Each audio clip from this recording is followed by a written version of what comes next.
Hello friends, कैसे हैं आप लोग। वेलकम टू अमे हेल्थ केयर एंड मैनेजमेंट। मैं हूं डॉक्टर नीरज महाजन, आपका पीडियाट्रिशियन। सर्दियों में ठंड के बढ़ते ही बच्चों में कफ, कोल्ड और फीवर की प्रॉब्लम्स बढ़नी शुरू हो जाती है, जिसका अगर टाइमली ट्रीटमेंट ना किया जाए तो ये कई बार निमोनिया भी बन जाता है।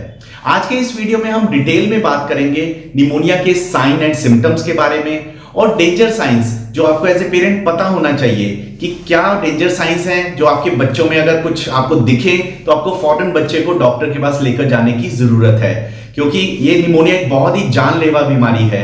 अगर इसका समय पर ट्रीटमेंट ना लिया जाए तो कई बार बच्चों में डेथ भी हो सकती है।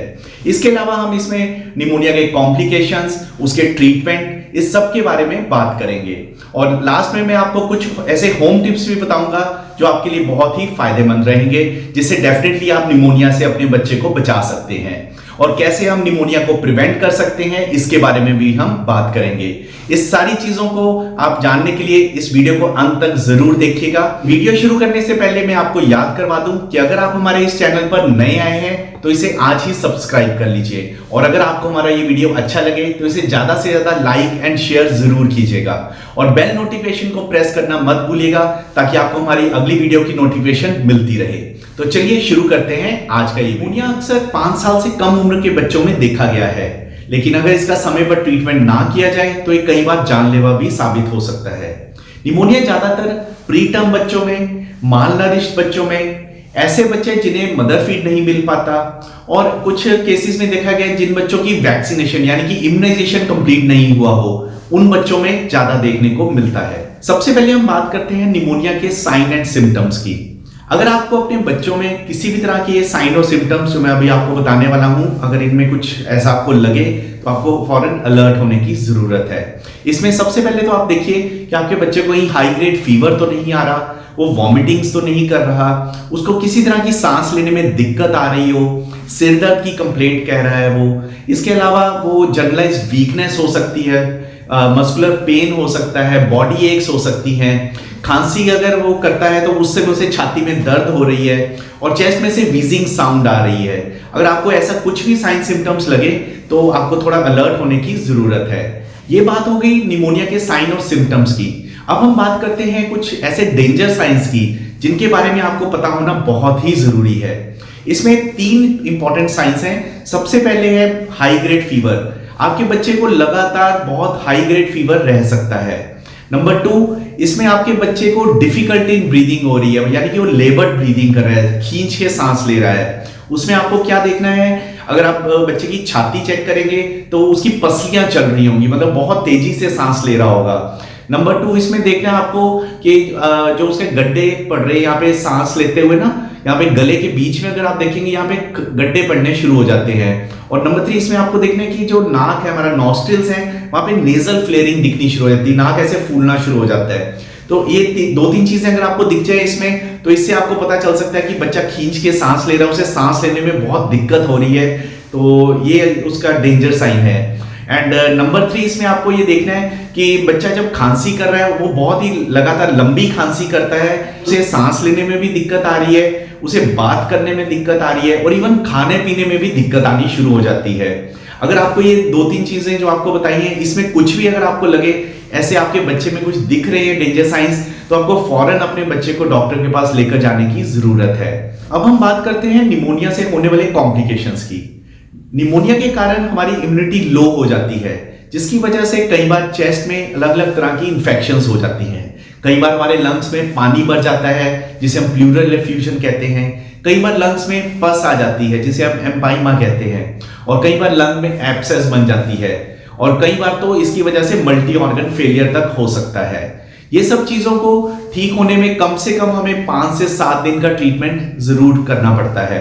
लेकिन कुछ एक केसेस में देखा गया है कई बार निमोनिया की सिवियरिटी ज्यादा रहती है, तो उन पेशेंट्स को कम से कम 2 से 4 हफ्ते का ट्रीटमेंट भी लेना पड़ सकता है। अब हम बात करते हैं निमोनिया के केस में क्या क्या इन्वेस्टिगेशंस करवाए जा सकते हैं। सबसे पहले तो आपके पीडियाट्रिशियन बच्चे की चेस्ट को ऑस्कल्टेट करके, उसके ब्रीदिंग पैटर्न को देख के और उसके सिम्टम्स को देख के ये पता लगा सकते हैं कि बच्चे को निमोनिया है या नहीं।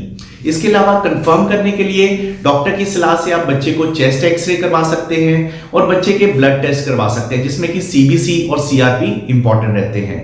अब हम बात करते हैं निमोनिया का ट्रीटमेंट। इसके लिए सबसे पहले तो अगर बच्चे को सांस लेने में दिक्कत आ रही है तो बच्चे को हॉस्पिटल में एडमिट करने की जरूरत पड़ेगी। इसके लिए सबसे पहले बच्चे को ऑक्सीजन चाहिए, जिससे कि उसे सांस लेने में जो दिक्कत आ रही है वो थोड़ा उसमें रिलैक्स हो सके, थोड़ा कंफर्टेबल फील कर सके। साथ में बच्चे को एंटीबायोटिक्स दिए जाते हैं जिसका असर 48 घंटे में शुरू हो जाता है, और हम नोट करते हैं कि विद इन 48 आवर्स बच्चा ट्रीटमेंट को रिस्पॉन्ड देना शुरू कर देता है, जिससे उसे सांस लेने में थोड़ा कंफर्टेबल फील होता है, वह खाना पीना शुरू कर देता है और डिपेंडिंग ऑन दैट उसके सिम्टम्स रिलीफ मिलना शुरू हो जाता है। तो ट्रीटमेंट का पूरा कोर्स है, हमें वो पूरा करना ही है, चाहे वो 7 डेज का है या 14 डेज का, वो डिपेंडिंग ऑन बच्चे के ब्लड टेस्ट की क्या रिपोर्ट्स है, उसके एक्सरे में और उसके साइन सिम्टम्स कैसे हैं उसके हिसाब से डिसाइड किया जाता है। तो लेकिन वो ट्रीटमेंट का कोर्स हमें पूरा करना ही है। अब हम बात करते हैं कुछ होम टिप्स के बारे में। इसमें सबसे पहले तो आप बच्चे को अच्छे से रेस्ट करवाएं, कंप्लीट बेड रेस्ट इसमें बहुत ही इंपॉर्टेंट है। इसके अलावा क्योंकि इसमें बहुत हाई ग्रेड फीवर आता है, आपको पैरासीटामोल की डोज पता होनी चाहिए और टाइमली आपको वो बच्चे को देनी है, और साथ में कोशिश करना है अगर फीवर नहीं कम हो रहा तो आप बच्चे की टैपिड स्पॉन्जिंग भी कर सकते हैं। क्योंकि बच्चे को हाई ग्रेड फीवर रहता है तो बच्चे में डिहाइड्रेशन होने के चांसेस बढ़ जाते हैं, और निमोनिया की वजह से वैसे ही सांस तेज हो रहा है, वो खाना पीना कम कर देता है। तो यहाँ पे हमें बच्चे की हाइड्रेशन का बहुत ही ज्यादा ध्यान रखने की जरूरत है। Give plenty of fluids to prevent dehydration.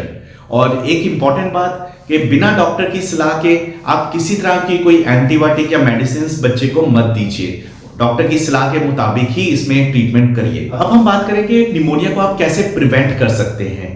सबसे पहले तो बहुत ही जरूरी पॉइंट है वो है बच्चे की इम्यूनाइजेशन। वो आप चेक करें कि आपके बच्चे की इम्यूनाइजेशन कंप्लीट है, कहीं कोई इंपॉर्टेंट वैक्सीन मिस तो नहीं हो गया। अगर कुछ ऐसा है तो अपने डॉक्टर से सलाह लीजिए कि कब आप जल्दी से जल्दी अपने बच्चे को वैक्सीन कंप्लीट करवा सकते हैं। इसमें जो मेन है इंजेक्शन वो है न्यूमोकोकल वैक्सीन, पीसीवी वैक्सीन, जो कि बच्चों को 1.5 महीने की उम्र में लगना शुरू हो जाता है। इसके 3 डोज लगते हैं, 1.5 महीने पे, 2.5 महीने पे और 3.5 महीने पे, और बाद में इसका बूस्टर आप लगभग 1.25 साल और 1.5 साल के बीच में लगवा सकते हैं। एक और इंपॉर्टेंट वैक्सीन है जिसे हम बोलते हैं फ्लू वैक्सीन, इन्फ्लुएंजा वैक्सीन, जो कि 6 महीने की उम्र के बाद आप लगवा सकते हैं, और उसका ईयरली डोज हर साल लगता है। इसके बाद अगर बच्चा स्कूल जा रहा है तो वहां पे ध्यान रखें, वो तभी आप बच्चे को स्कूल भेजें जब उसकी खांसी वगैरह बिल्कुल ठीक हो जाए, उसे फीवर ना हो और वो जो उसकी वीकनेस है वो बिल्कुल ठीक हो जाए। नहीं तो वो स्कूल जाएगा, वहां पे वो बाकी बच्चों को भी इन्फेक्शन दे सकता है, और खुद भी अगर अच्छे से ठीक नहीं हुआ है तो उसे फिर से वीकनेस होके फिर से फीवर आने के चांसेस रहते हैं। इसके अलावा उसे ये भी समझाएं, कभी भी उसे कहीं बाहर अपने फ्रेंड्स के साथ खेलते हुए या स्कूल में कभी खांसी या छींक आ जाए तो उसे अपने बाजू में खांसी करनी है, ताकि वो मतलब दूसरों को वो स्प्रेड ना कर सके इन्फेक्शन। और उसे बच्चे को आप अच्छे से हैंड वॉशिंग की टेक्निक जरूर समझाएं, ताकि वो अच्छे से अपने हाथ धो सके, खासकर स्कूल में खाना खाने के टाइम उससे पहले अपने अच्छे से हैंड वॉश कर सके। अगर हम ये सब चीजों को फॉलो करेंगे तो हम डेफिनेटली निमोनिया को प्रिवेंट कर सकते हैं। मैं उम्मीद करता हूं कि आपको हमारा ये वीडियो अच्छा लगा होगा और कुछ इंपॉर्टेंट टिप्स आपको हेल्पफुल लगे होंगे। अगर आपको हमारा ये वीडियो अच्छा लगे तो इसे ज्यादा से ज्यादा लाइक एंड शेयर जरूर कीजिएगा। Thanks for watching.